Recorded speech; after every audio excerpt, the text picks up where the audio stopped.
I'll take an opportunity to invite first speaker of the evening. She is a smart, dynamic and a charming lady. And graduate from Singapore Management University, she is working as a career counselor now, helping students taking their college and academic decisions. Not only this, she conducts workshops on communications and personal branding. Today she is going to talk about the power of body language. Yes, how the power of body language an entrepreneur can use, how we can use the power of body language and advance our goals. Let's welcome with a big round of applause the first speaker of the evening, Kritika Bagaria.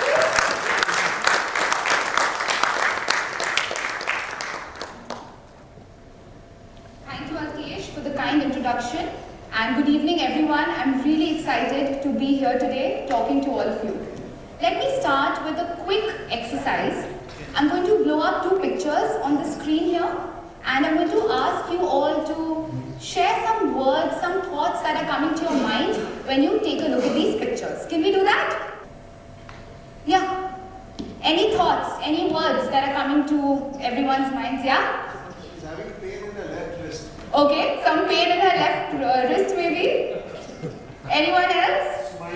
Smiling. Okay. She's promoting a skin product or something. Yeah, glowing, promoting her skin, in a way cute. Yeah. Sorry? Posing. Welcoming. Okay. She's flirting with me. She's flirting with you. Interesting. So if she was there here in this room, would we be comfortable walking up to her and striking a conversation with her? Yes. Yeah? So could we say she looks approachable? Yes. Yeah? So overall we feel she looks approachable. What about her? Stay away. Stay away. Anything about her skin? Hitler. Oops. I fall for eyes. You fall for her eyes. Very interesting observations from this side of the room, I must say. But will we be very comfortable chatting up with her from nowhere? Not really? No?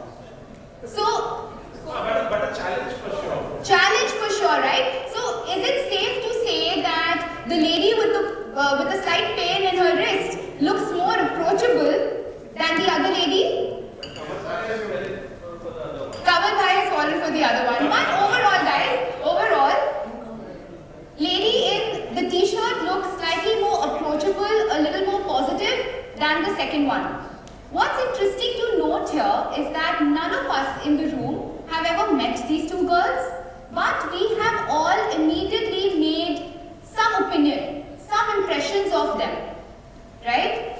We've not even communicated with them, but we've managed to make certain impressions of them. That is the point that I'm trying to drive home here.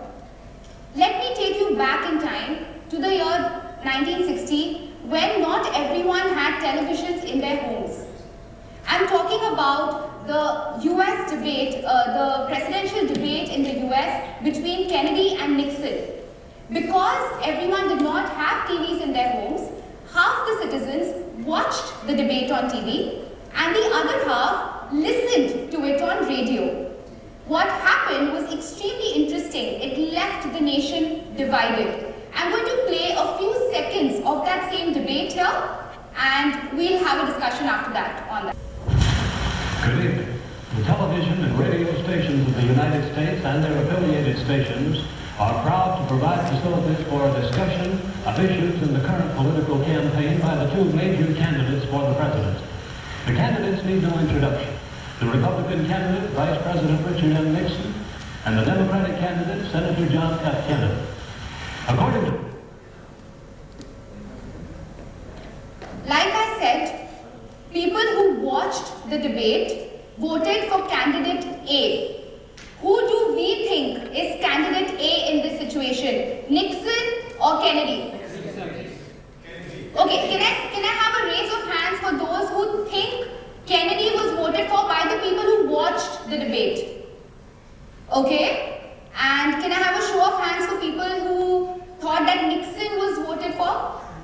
Okay, so I see more people thinking that Kennedy was voted for by the people who watched the debate. And that is actually true. People who watched the debate voted for Kennedy, and people who listened to the same arguments over the radio voted for Nixon. I'm going to explain what happened in these 20 seconds which made people make their decisions. If we look at this slide itself, we can see five negative non-verbals that Nixon is projecting here. Number one, if we can see, Nixon is looking towards Kennedy, which means that when we started watching the video, his eyes were not towards us. And when we cannot see someone's eyes, we cannot seem to trust them. Point number two, because he's looking towards Kennedy, it makes us feel that probably Kennedy is the superior in the room. Because people who look towards someone else generally are the submissive one. The third interesting thing to note would be his hands. He's holding onto the side of the chair as if trying to hide his nervousness, as if trying to find support. And he's also clenching his fist. Clenching again is subjective. It could be looked upon as nervousness, it could be looked upon as anger. And the fifth very interesting thing to note again are his feet. He's sitting in something that is typically in the non-verbal world called the runner's stance, as if he's trying to run away. Kennedy, on the other hand, is sitting calm, composed. This guy hasn't moved. And let me reiterate the fact that we have only watched 20 seconds of an entire debate. And we also managed to make some impressions of whether Kennedy would have been voted for or Nixon. That is the power of body language. How much we like someone is, in fact, 7% verbal. What is verbal? What we speak, our words. 38% of that likability towards someone is actually about the tone of voice in which the words that have been said are used in. And 55% is non-verbal, where words are not even used. And that is how we make impressions of people without ever speaking to them. Coming to why we are here today, I wanted to talk about this entire concept is because we feel in the non-verbal world that a lot of things that we do in our daily lives, if we become alert about our body language, a few things about how we project ourselves, we will see an improvement in our influence, in our impact. Could I have a volunteer, please? On stage. Anyone. Something very, very simple. Yeah. Please come up. Thank you so much. Yes. How are you? How are you? Really, really well. Thank you so much for coming up. I'm very excited that you're a part of Kubi Talk today. Thank you. And thank you so much for for volunteering. That's all I wanted. Yes, thank you. Yes, thank you. So could someone go over what all happened between us here on stage? What did we do? Of course we shook hands, but what else happened when we shook hands? Eye contact. Eye contact? Both hands. Right? Kind of very heartwarming, acceptance of meeting, kind of very happy. You hold it with both the hands. Right? He held both my hands, showing warmth. Someone mentioned that we made eye contact with one another. What else? You tap your right hand on his left shoulder. I tapped my right hand on his left shoulder, correct? Anything else? Did we say anything to each other? We exchanged comfort. There was some greeting between us. That's my first point. We need to master the handshake. When we say handshake, it seems really simple. You know, you go forward, you just shake someone's hand, but there are more steps to it. It is about the angle in which we are shaking hands. It is about the pressure that we are putting on the other person. It is about the placement of the other hand. The eyes. We are trying to shake hands with the person in front. What we often do is we skip the eyes and we start looking at the hands itself. Right? And it's so important to greet the person who who we are speaking with. There needs to be some amount of energy. I have pulled out some pictures of some of the mistakes we make. Guys, some of us are very guilty of putting too much pressure on the delicate hands of the ladies. You know, we often shake, so I think we need to be a little careful about that. And the ladies, if you are not very comfortable shaking hands, then let's fold our hands in a namaste, because a half handshake shows weakness on our parts, right? And the third one is very interesting.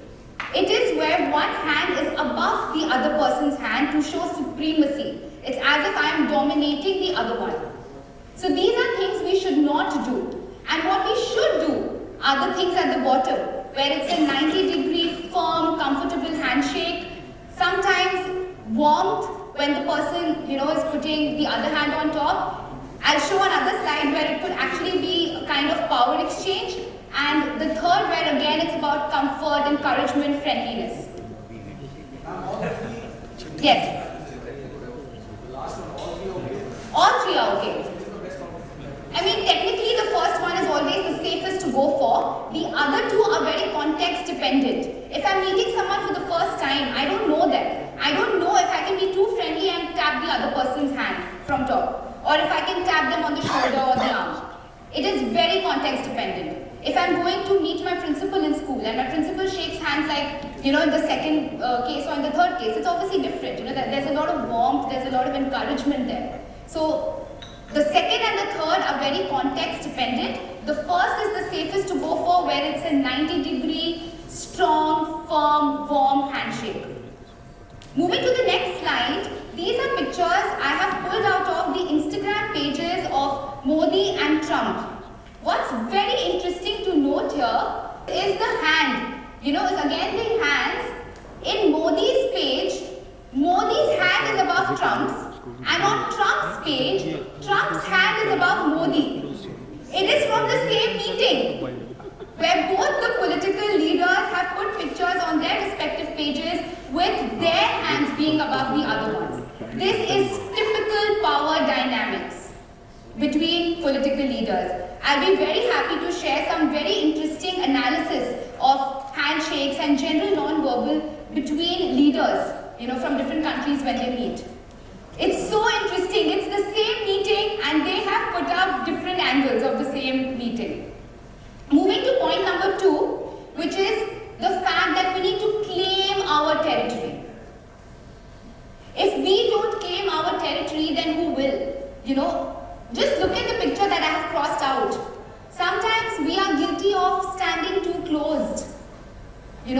We stick our shoulders to our body and we feel weak. Not only do we feel weak, we also look weak. So the idea is to loosen up, to be comfortable, to push our chest back, loosen up our shoulders and walk like we own the space. And yet, of course, not look too alpha, but be comfortable in our space.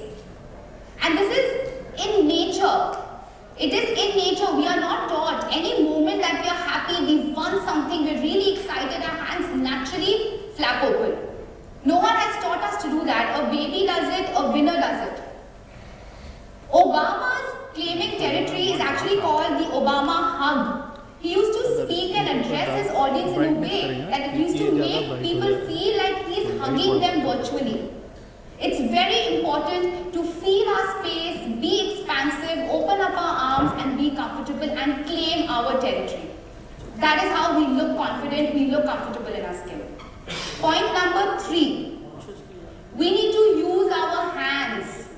Again, the gentleman in the room, what are you hiding in your pockets? I'm so curious. Always hiding something in your pockets. Your hands are constantly searching for something in your pockets. Leave them out. Leave them out. Your hands are so powerful that the words that you're using can get accentuated a lot more if you're using your hands while speaking. We are guilty of doing some of these things, of crossing our arms unnecessarily, of crossing them at the back, in front, standing in an awkward position, and of course putting them in our pockets. Let's leave them loose and use them while talking. Did anyone notice Alkesh in the beginning? Yeah? Yeah? Alkesh, where are you? Yeah? I learned it from you. Yeah, okay. We need to use our hands while talking. And of course, it can't be some crazy movement while we're cutting our face and we're looking overly dramatic. No. It is about helping us speak. It is about making us more memorable while we're speaking. Right? We can always say, 3 things happen, but the moment we do 3 things happen, it just becomes that much more memorable. We give the audience an anchor to remember what we are saying. So let's use our hands, let's stop hiding them. The best speakers in the world use their hands. Gaur Gopal Das, I had to put him here. Has anyone noticed Modi speaking with his finger up all the time? So there are things that politicians do. They're of course like thoroughly trained. So one of the things they do is this, while they're pointing, as if it's very important. So they're stressing. While they're stressing with their voice modulation, they're also stressing with their hands. And they're constantly pointing upwards to victory. They're never pointing at the audience. Michelle Obama, again, extremely famous for using her hands on her heart to make anything that she's saying that much more emotionally powerful. It's the same words, but the moment you get your hands towards your heart, it's as if you're feeling it. Uncle, I want to marry your daughter, I love her. As simple as that.